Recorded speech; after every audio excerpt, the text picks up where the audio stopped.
योगी का बॉलीवुड प्लान, उद्धव ठाकरे आखिर क्यों परेशान। ब्रेक के पहले क्लाइड ट्विस्टो कुछ कहना चाहते थे, शोएब चौधरी भी कुछ कहना चाहते हैं, लेकिन उसके पहले कैलाश खेर, तस्वीरों में कल देखा आप कुछ लेके गए थे साथ में योगी आदित्यनाथ के लिए। क्या था प्लान? ले गए थे इस फिल्म इंडस्ट्री का, नक्शा बना के ले गए थे स्टूडियो का, क्या ले गए थे? नहीं, प्लान और नक्शे तो भैया आर्किटेक्ट लोग बनाते हैं, हम तो संगीत के साधक हैं। हमें ये नक्शे बनाने तो खुद ही अपना नक्शा नहीं अभी तक सुधारना आया हमें, तो हम कहाँ से लेके जाएंगे। जो आप फोटो देख रहे हैं वो उसमें तो हमें वो प्रसाद दे रहे हैं, अयोध्या से लाए हुए एक भगवान राम का सिक्का है, कॉइन, वो दिया है हमको, भेंट कर रहे हैं वो।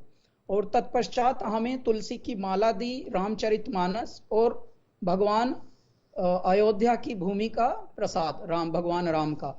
पहले तो ये भी नहीं मिलते थे भैया, ज्यादातर हमारी परंपराओं में विघटन हो गया था, परिवर्तन हो गया था। पहले तो गिफ्ट में ये सब मिलने ही बंद हो गए थे। वो छोटी टीका का रामचरितमानस है उसमें, और एक बहुत ही प्यारी तुलसी की माला है जी। और एक भगवान का प्रसाद है जी। एक ये है अंगवस्त्र राम नाम का। हाँ। तो ये इतना प्यारा विचार ही आना, ये बहुत ही अच्छी बात है कि उपहार स्वरूप क्या कह रहे हैं ना, आप अपनी संस्कारों की अपनी। लोग कह रहे हैं कि प्रसाद में प्लॉट मिलेगा कलाकारों को स्टूडियो बनाने के लिए फिल्म सिटी में। अब अगर प्लॉट मिलेंगे और ये मिलेंगे तो उसमें भी देखिए उनके ऊपर जिम्मेदारी सौंप दी जाए ना। प्लॉट मिलेंगे, ये शब्द सुन के तो बड़ा अच्छा लगता है, प्लॉट मिलेंगे, लेकिन थोड़ी प्लॉट उनको अपने घर के लिए मिलेंगे। समाज सुधार के लिए यदि वो योग्य हैं तो उनको प्लॉट दिए जाएं और उनका देखा जाए कि भाई ये क्या कर सकते हैं। अगर मान लीजिए प्लॉट भी लिए और फिर भी उसके बाद भी कोई प्लॉट ना हो जिंदगी का, हाँ। तो यूजलेस है फिर तो। चलिए, तैयारी पूरी है, ऐसे मतलब तो बहुतों को प्लॉट मिले लेकिन कितनों के प्लॉट। चलिए वापस आता हूं आपके पास। क्लाइड ट्विस्टो कुछ कहना चाह रहे थे, सुधांशु जी की बातें उनको थोड़ा चुप गए लगता है। क्लाइड ट्विस्टो बोलिए, फिर शोएब जी के पास आना है। बोलिए क्लाइड। रोहित जी, कैलाश खेर साहब के जो गाने हैं उसका तो मैं बहुत बड़ा फैन हूँ।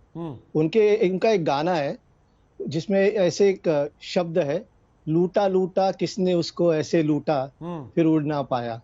ये वही लाइन से लेकर ऐसा है कि धीरे धीरे महाराष्ट्र को लूटने की ये जो प्रथा चल रही है काफी सारे वर्षों से, वो धीरे धीरे लूटना चालू है।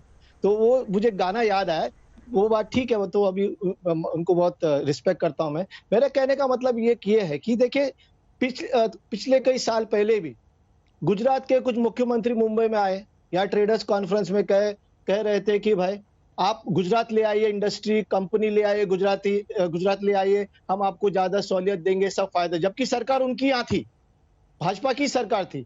तो धीरे धीरे सब चीजें यहाँ से वहां ले जाने की उनकी जो प्लान है, उसमें से एक और एक प्लान है कि यहाँ से बॉलीवुड के जो भाजपा की अकेले थी। सुन लीजिए बात, पूरी बात सुन लीजिए, मैं तो चुपचाप सुन रहा था आपकी बातें। तो ये धीरे धीरे योगी जी जो आए हैं वो धीरे धीरे यहाँ से सब चीजें लेकर लूट कर ले जाने की तैयारी में कर रहे हैं। क्यों ना एक काम करे, आप देखिए भोजपुरी फिल्म इंडस्ट्री है, उन्हें भी जरूरत है, क्यों ना एक भोजपुरी फिल्म इंडस्ट्री वहां खोल दे। इनके तो 2 सांसद बड़े प्रख्यात भोजपुरी अभिनेता है, हाँ। मनोज तिवारी जी है, रवि किशन जी है, तो उनका भी फायदा हो जाएगा। तो यहाँ से बॉलीवुड वहां ले जाने के बदले बाजू में ही है ना। ये उन्होंने कब कहा कि मैं बॉलीवुड ले जाने आया हूँ? उनका बयान आपने सुना नहीं क्या? देखिए, उन्होंने तो कहा कुछ छीनने नहीं आए। और कैलाश खेर साफ कह रहे हैं कि भाई एक एम्स अगर चल रहा है देश में, दिल्ली में, तो क्या इसका मतलब यह है कि और किसी राज्य में एम्स जैसा अस्पताल नहीं खुल सकता? रोहित भाई देखिए, 2 चीजों को आप अगर एक करते, जैसे मैंने कहा कि कैलाश खेर भाई का तो मैं बहुत बड़ा फैन हूं, तो उनको राजनीति में मैं नहीं खींचना चाहता हूं। मेरा कहने का मतलब ये है कि अगर आपको करना ही है ना, तो भोजपुरी फिल्म इंडस्ट्री को जरूरत है, खोल दीजिए भोजपुरी फिल्म इंडस्ट्री। डिक्टेट आप करेंगे? आपकी बपौती है क्या बॉलीवुड की फिल्म इंडस्ट्री? ठेकेदारी है महाराष्ट्र सरकार की? ठेकेदारी किसी की भी नहीं है, लेकिन ये धीरे धीरे लूटने का काम जो है ना, ठेकेदारी इनकी है। माननीय अवस्थी जवाब दे रही है आपकी बात का। माननीय अवस्थी जवाब दीजिए, फिर शोएब मलिक के पास आता हूं। बोलिए मान लीजिए।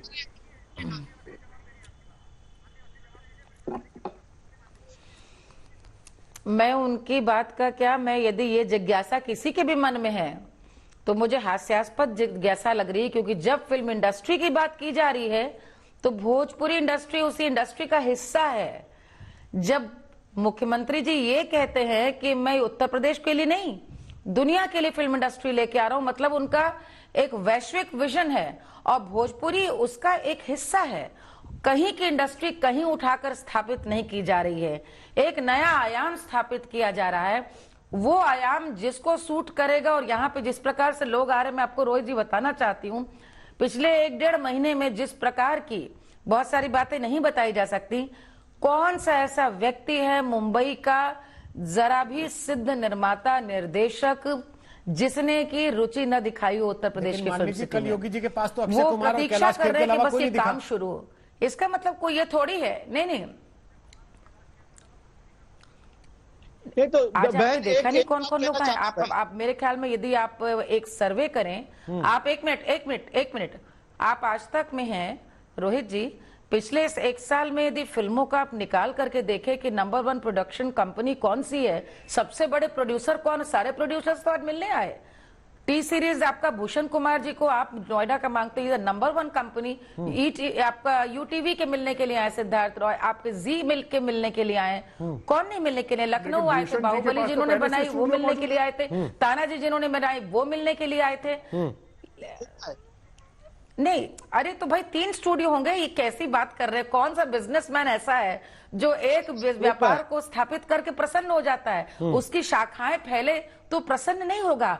कौन सा फिल्म एक्टर है जो एक फिल्म करके प्रसन्न हो जाता है? कौन सा गायक है जो एक ही गाना गाकर संतुष्ट हो जाता है? लता जी की बात करूं तो उन्होंने भोजपुरी में गाया है, जब उन्होंने डोंगरी में गाया है, उन्होंने मराठी गीत भी गाए हैं, फिल्म में गाया है। आशा जी की बात करें 22 भाषाओं में उन्होंने गीत गाए हैं। ये तो बहुआयामी कलाकार है, वैसे इंडस्ट्री है।